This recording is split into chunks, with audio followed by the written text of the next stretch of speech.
ഒരു മിനിറ്റ്.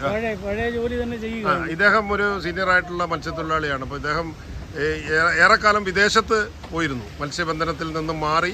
അവിടെയും മത്സ്യബന്ധനം തന്നെയാണോ എന്നറിയില്ല, പക്ഷേ പോയിരുന്നു. ഇപ്പോൾ അദ്ദേഹം തിരിച്ചു വന്ന് വീണ്ടും ഈ തൊഴിലിൽ ഏർപ്പെട്ടിരിക്കുകയാണ്. എന്താ പേരെന്താ? എൻ്റെ പേര് ജോൺ. ജോൺ. ഇപ്പോൾ ഇത് എത്ര വർഷമായിട്ട് ഇപ്പോൾ ഇവിടെ ചെയ്യുന്നു ഈ തൊഴിൽ? ഇത് നമ്മള് ഗൾഫിൽ പോകുന്നതിന് മുമ്പേ ചെറുപ്പത്തിലെ ഇതായിരുന്നു പണി. ഒരു 13-14 വയസ്സായപ്പോൾ പോയി. എന്താ പഠിക്കാൻ പോയില്ലേ? പഠിക്കാനൊന്നും പോയില്ല. വീട്ടിൽ ചെറിയ പ്രയാസങ്ങളൊക്കെ ഉണ്ടായിരുന്നു, പഠിക്കാൻ പോയില്ല. അപ്പോൾ അന്ന് മുതലേ ഈ ജോലി തന്നെ. ഇപ്പം വയസ്സ് 71 പക്ഷേ അത്രയും തോന്നത്തില്ലല്ലോ? ഇല്ല, തോന്നത്തില്ല. 71 വയസ്സ്. അപ്പൊ പിന്നെ ഇത് കടലിൽ പോകുമ്പോൾ ഈ ജാക്കറ്റ് ഉപയോഗിക്കും?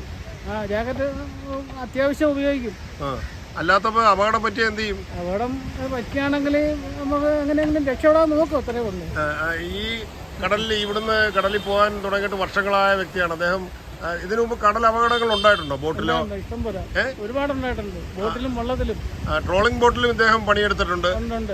ട്രോളിംഗ് ബോട്ടിൽ എന്തായിട്ടാ പോകുന്നത്? ജോലി എന്തായിരുന്നു? ട്രോളിംഗ് ബോട്ടില് അധിക നാള് ഈ ബോട്ടിന്റെ ഡെക്കാൻഡായിട്ട് പോയി, പിന്നെ കുറെ നാള് ശ്രാങ്കാട്ട് പോയി, അങ്ങനെയൊക്കെ കുറെ നാള്. അപ്പൊ അതില് ശോഭിച്ചില്ലേ?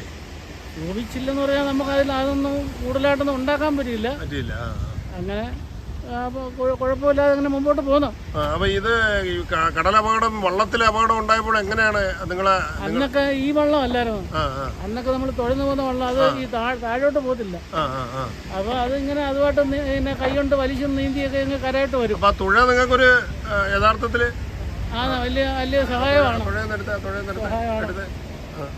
യഥാർത്ഥത്തിൽ ഇവർക്ക് ഈ കടൽ അപകടം ഉണ്ടാകുമ്പോൾ ഇവർക്ക് മുൻപൊക്കെ തടിവെള്ളമാകുമ്പോൾ വള്ളം പൊങ്ങിക്കിടക്കും. അതുപോലെ തന്നെ ഈ തുഴ എന്ന് പറയുന്നത് അവർ തുഴയാൻ മാത്രമല്ല, അവരുടെ ജീവിതത്തിന്റെ ഒരു തുഴ തന്നെയാണ്. ഇതൊരു സിംബോളിക്കായിട്ട് പറഞ്ഞാൽ ഇത് അവരുടെ ഒരു അടയാളം കൂടാണ്. അപ്പോൾ ആ തുഴ അവർക്ക് പലപ്പോഴും ഇത് പൊങ്ങിക്കിടക്കുമ്പോൾ ഇതിലുമൊക്കെ പിടിച്ചു കിടന്നാണ് അല്ലേ? അപ്പൊ അങ്ങനെ വളരെ ദുർഘടമായ അപകടമൊന്നും ഉണ്ടായിട്ടില്ല. ഇല്ല. ഇപ്പൊ സന്തോഷവാനാണോ? ജീവിതം നിങ്ങൾക്ക് ഈ പ്രായത്തിൽ നിങ്ങൾക്ക് തൃപ്തനാണോ? ഇത് കടലിൽ നിന്ന് എങ്ങനെ പ്രതീക്ഷയുണ്ടോ ഇനിയും? നല്ല അങ്ങനെയില്ല, നമ്മൾ ജീവിച്ചിരിക്കുന്ന കാലം എത്ര കാലം വരാ അതുവരെ നമുക്ക് ഇങ്ങനെ ജോലി ചെയ്യാൻ പറ്റി, അതെങ്കിലും പോവുക, അത്രേ ഉള്ളൂ.